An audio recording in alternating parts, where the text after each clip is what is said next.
Nay! Layuan mo yung lalaki yan, ha? Bago ka pa niya saktan! Nay, nagbibiro lang po yun. Hindi ako nagpapakahirap sa'yo para lang mauwi ka sa ganyang klaseng lalaki! Walang kwenta! Teka nga, Nay, ah. Akala mo ba na ikaw lang yung nahihirapan na dadalawa lang tayo? Dahil ano, wala akong tatay! Eh kaya nga ayoko maulit sa'yo yung nangyari sa akin eh! Yung magsasalosan ka, kahit wala ka namang ginagawang mali! Yung magbibitahan ka pang masamang babae, sasaktan ka pa! Nay, bakit niyo ba ako ginagaya sa inyo, ha? Mahal ako ni Patrick, kaya siya nagsaselos. Eh ikaw, ginawa ka ng pag-aari ng tatay ko. Inanakan ka lang at iniwan ka na parang lumang laruan! Ang mga solo parent na babae na nireregla pa, na malinaw, nireregla pa, at nalulungkot, minsan sa isang taon, pwede sumiping ho sa akin. Isang kandidato ang dinisqualify ng COMELEC dahil sa pagbibitaw ng offensive jokes tungkol sa mga single parent, bukod pa sa body shaming comments sa isa niyang staff, The Serve. Kami dito sa The Filipino Channel ay kinikilala ang mga hirap at sakripisyo ng mga single parent para itaguyod ang mga anak nila sa abot ng kanilang makakaya. At isang short film ang ginawa namin bilang pagpupugay sa kanila.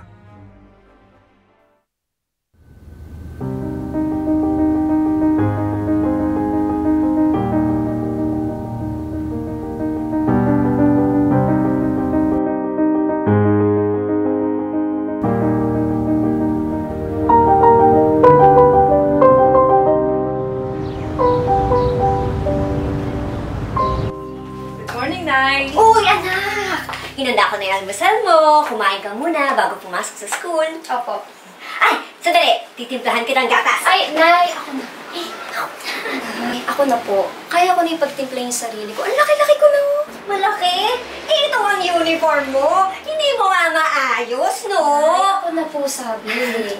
Asikasuhin niyo na lang po yung mga gagamitin niyo sa taping. O sige na nga! Isusukat ko na yung mga costumes para hindi ako talakan nila madam at direct. Yan ang nanay ko. Nagtatrabaho bilang head wardrobe sa isang TV network. Madalas sa mga comedy show siya rumarakit. Kaya ayun, lokalokahan na rin. Carry lang. Kasi kahit mahirap ang buhay, masaya kami sa bahay. Hindi pa ba tapos yan? Si Chan na lang hinihintay sa set. Yes, madam. Hindi kasi mahanap numero yung headdress. Ano ba naman itong assistant mo, Donna? Ano naman? Eh, nagmamadali tayo. Opo. Ma'am, nandiyan po. Hurry. Ma'am, wait lang po at nakakaudo po anak ko. Oh, bakit? Nay, may babayaran ko pala kami sa school. Nakalimutan ko po humingi sa inyo. Hala, paano yan? Eh, nasa trabaho ko na. Ipadala mo na lang po. Oh, sige. Basta i-text mo na lang sa akin kung magkano. Asan na yung pambaya? Asan na yung headdress? Madam. Sige, Nay. Thank you po. Love you. Bye, no! Love you! Okay. Thank you.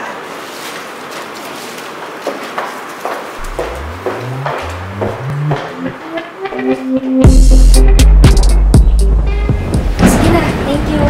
Bye. Hindi ka na. Mamaya na. Kwentuhan muna tayo. Baka kasi maabutan tayo ni nanay. Kaya ba yun? Lagi ginagabi sa taping yun, di ba? Medyo masamang pa tayo. Kiss lang katapat niya.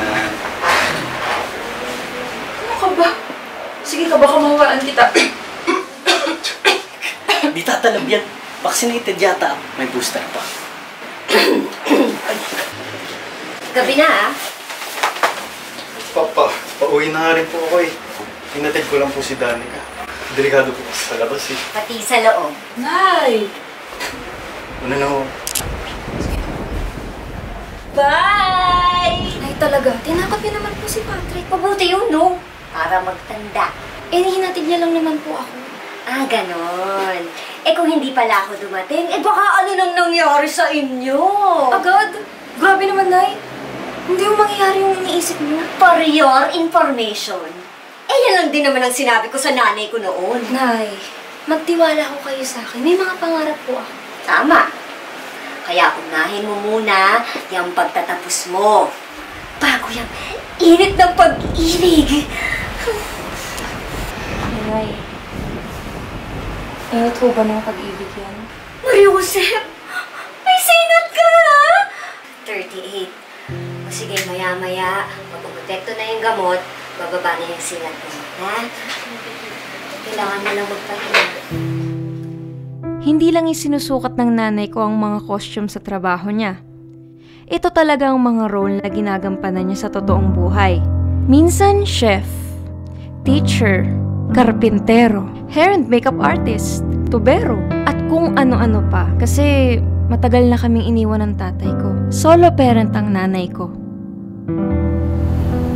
Beshi, pasado tayo sa finals! Talaga? Oo, kaya graduate na tayo! Naku, panigurado matutuwa si nanay nito. Matagal na niya pangarap to. Cora, ibalita mo na agad sa kanya. Napatawag ka. Nay, gusto ko lang po ibalita sa inyo na pasado po ako sa finals. Makakagraduate na po ako. Galing naman ang anak ko. Masusuklian ko na po lahat ng mga sakripisyo niyo sa akin. Higit sa akin. Para sa kinabukasan mo yan, no? Basta, Nay, huwag na huwag kayong mawawala sa graduation ko, ha? At saka, ang dami niyo na pong utang sa akin na okasyon na hindi kayo nakapunta. Alam mo naman kailangan ko magtrabaho, di ba? Para sa atin. Para sa'yo. Pero, sige. Sisiguraduhin ko makakarating ako sa graduation mo. Promise yan, Nay, ha? Love you, Nay. Bye, anak! Love you!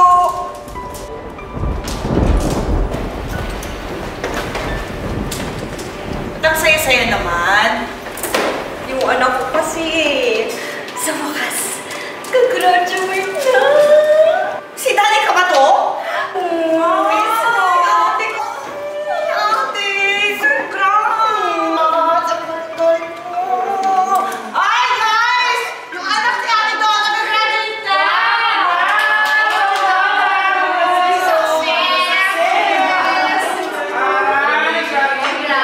Congrats! Ay, back to work. Trabaho. Sige po.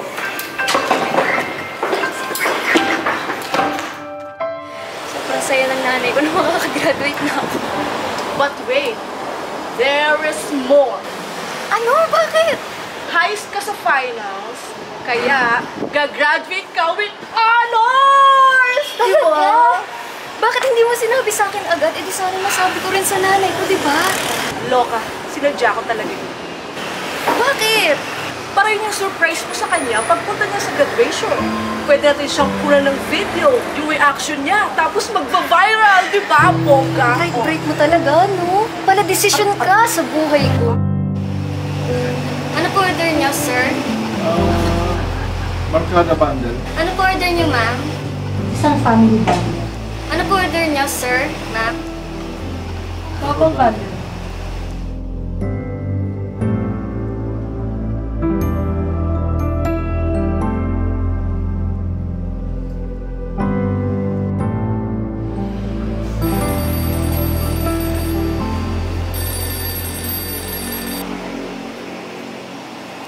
Oh, Nay. Bakit po? Nak, saan ka? Kumakain po, Nay. Uwi na rin po, Nay. Nalilate ako na uwi, ah. May bago kasi akong racket. Wow, talaga po? Oo. Kinuha kasi kung mag-wardrobe sa isang teleserye. Tamang-tama yun para meron tayong panggastos para sa graduation mo at sa review mo sa board. Nay, thank you so much talaga. O sige, umuwi ka na agad, ah. Walang tao sa bahay. Opo, Nay. Yan ang nanay ko. Sobrang sipag. Di lang sa comedy rumarakit, pati sa teleserye. Kaya naman ang buhay namin, di lang puro comedy. Minsan, madrama rin. Darating na, Nanay. May text. Wala to. Basta umuwi ka na. Tingin niyo. Tingin niyo. Wala nga. Si Beshi lang to. Patingin nga eh. Hindi na pwede. Niloloko mo ba ako? Parang timang naman to. Pag nalaman ko niloloko mo ako, nanda ka sa... Hoy, lalaki! Bakit mo inaambal yung anak ko, ha? Wala ho. Binibiro ko lang po. Lumayas ka nga dito! Layas! Nay! Layuan mo yung lalaki yan, ha? Bago ka pa yung saktan! Nay, nagbibiro lang ho yun. At saka kilala ko yun kapag nagsiselos. Ha? Yung ba yung nagbibiro?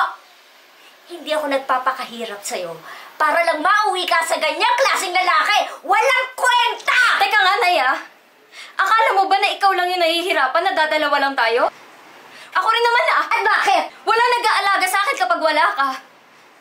Wala pumupunta sa mga activities ko sa school kapag may trabaho ka. Tampulan ng tukso ng mga kalaro at kaklase ko dahil wala akong tatay. Mahirap din yung ganitong sitwasyon sa anak, Lai. Hindi lang sa'yo. Eh kaya nga ayoko maulit sa'yo yung nangyari sa akin eh. Yung magsasalosan ka, kahit wala ka namang ginagawang mali. Yung magbibintana ka pang masamang babae, sasaktan ka pa. May bakit niyo ba ako ginagaya sa inyo, ha? Mahal ako ni Patrick, kaya siya nagsaselos. Eh ikaw, ginawa ka ng pag-aari ng tatay ko. Inanakan ka lang at iniwan ka na parang lumang laruan!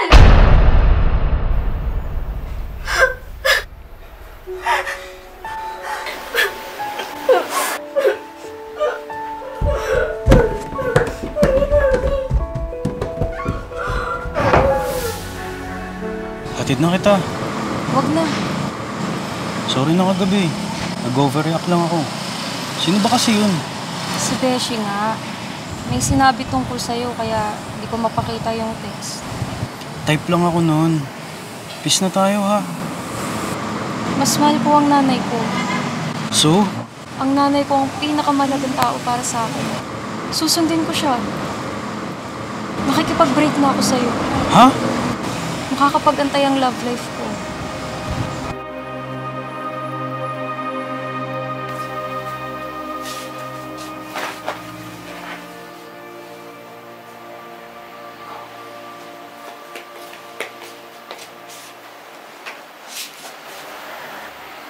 Naganda na ako ng pagkain. Kumain ka na dun.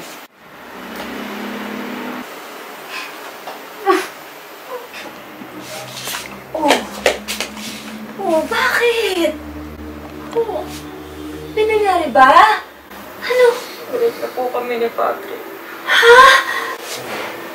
Bakit, anak? Bakit? Di ba yun naman po yung gusto niyo?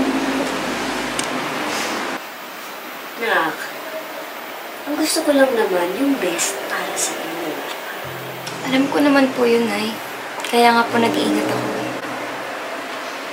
Nak, kung ano yung nagpapasaya sa'yo, tanggap ko yun. Susuportahan kita. Hindi, Nay. Kayo po ang gusto kong sumaya. Kaya po susundin ko kayo. Sorry po sa lahat ng mga nasabi ko. Nasaktan kayo.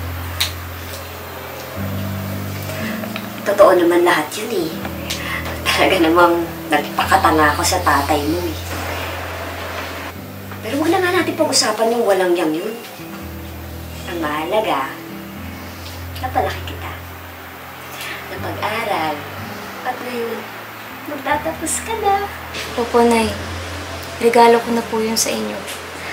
Basta, huwag po kayo mawawala, ha? Oo naman. Ready na ba si Cha? Ay, yes, madam. Kanina pa po. Aba, hindi ko sa delay ang wardrobe natin today. Sana, next taping, ganyan din. Yun na nga po, madam eh. Kasi magpapaalam po sana ako. Next taping, wala po ako. Graduation po kasi ng anak ko. Payagan mo na, Miss Kai. Minsan lang naman yan. Paano ang taping? Ay, si Marie. Andiyan naman si Marie. Yes, madam. Don't worry, ako bahala. Siguraduhin mo lang na ready lahat ng requirements, ha? Of course, madam. Siyempre po, i-ready ko muna lahat bago ko i-turn over kay Marie. Narinig mo yan, Marie. Ayoko ng aperya. Relax ka lang, Miss Kai. Kaya ni Maria. Malungkot to si Maria.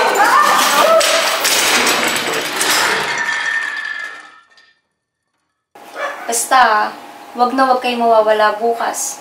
Dahil may surprise pa ako sa'yo. Ay, Nay, kukunin ko lang yung cellphone ko, ha, para makapag-selfie tayo. Sige.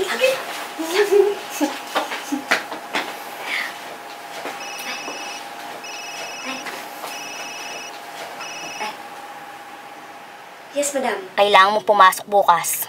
Graduation po ng anak ko eh. Ano magagawa ko? Kailangan matuloy yung taping.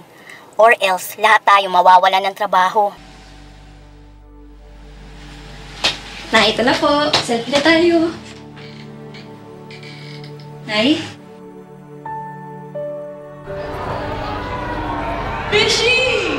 Yung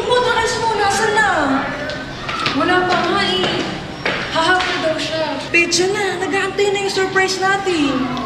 Kapag wala pa si nanay, Videohan mo ako at mag-bed ka. Sige. Donna! Masalit ko! Madam, dadalhin ko na po sa set. Graduating with a degree in Bachelor of Science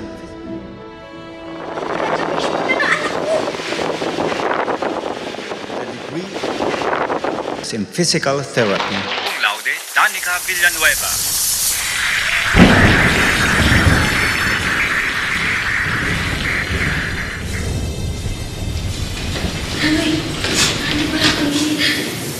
kung alam mo po siya bakit na sa stage?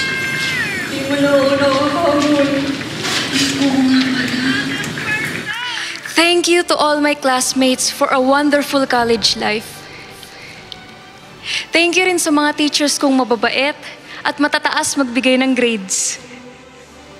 Salamat na rin sa mga terror at kuripot. At higit sa lahat, thank you rin sa nanay ko. Na mag-isa akong itinaguyod at ginampanan ng papel na pagiging nanay at tatay sa akin. Kahit halos wala na siyang pahinga at tulog. Kung may award man para sa best performance in a mother and father role, Chuck, nahakot mo na yun, Nay. Hindi ko po pinagsisisihan na ipinanganak mo ko. At ikaw ang naging nanay ko. Sana nga lang nandito kayo para personal kong maihandog sa inyong sorpresang ito. Hindi lang po ako nakapagtapos, Nay. Ginalingan ko po, kaya po cum laude ako. Nay, para po to sa inyo.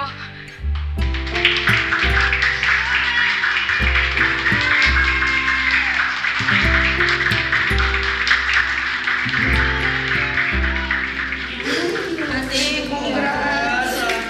Sorry hindi ka nakapunta, pero sobrang proud kami sa'yo tsaka kay Danica, di ba na? Galing mo din, ikaw lahat yan!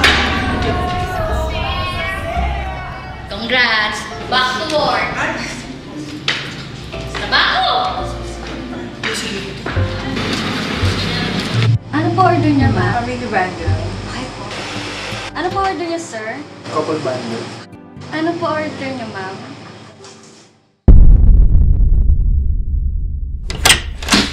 Nak! Anak! No, sorry ha. Hindi ako nakahabol sa graduation mo. Sobrang haragan kasi kanina sa taping eh. Nay, hindi po ako nagtatampo. Talaga? Opo. Eh ngayon pa ba ako aarte? Hindi lang naman ngayon nangyari to. At saka, sanay na po ako, Nay. Inihanda ko na po yung sarili ko sa tagal mo. Hindi. Para po to sa inyo.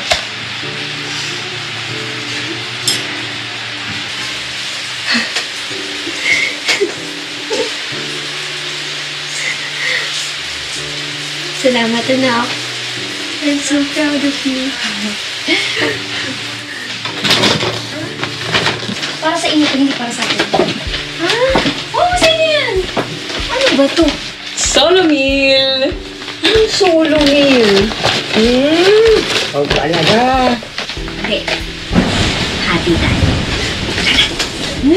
Masama? Napakaswerte ko at may nanay ako na natatakbuhan ko pag may problema ako. Nasasandalan ko kapag nangihina ako. Tinatawag ko pag may kailangan ako. Siya kaya, sino ang tinatakbuhan niya? Sinasandalan at tinatawag kapag nahihirapan siya. Siguro, dinadaan na lang niya sa pagsukat ng mga costume para makatakas sa mga problema. Pero para sa akin, may isang costume na talagang bagay na bagay sa nanay ko.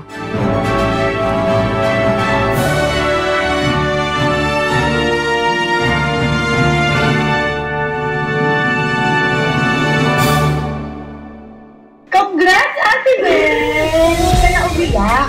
Bakit? Wow! Congrats, Rochelle! Pwedeng hindi na 7 shows, pwedeng 2 shows na lang. Makakatulog ka.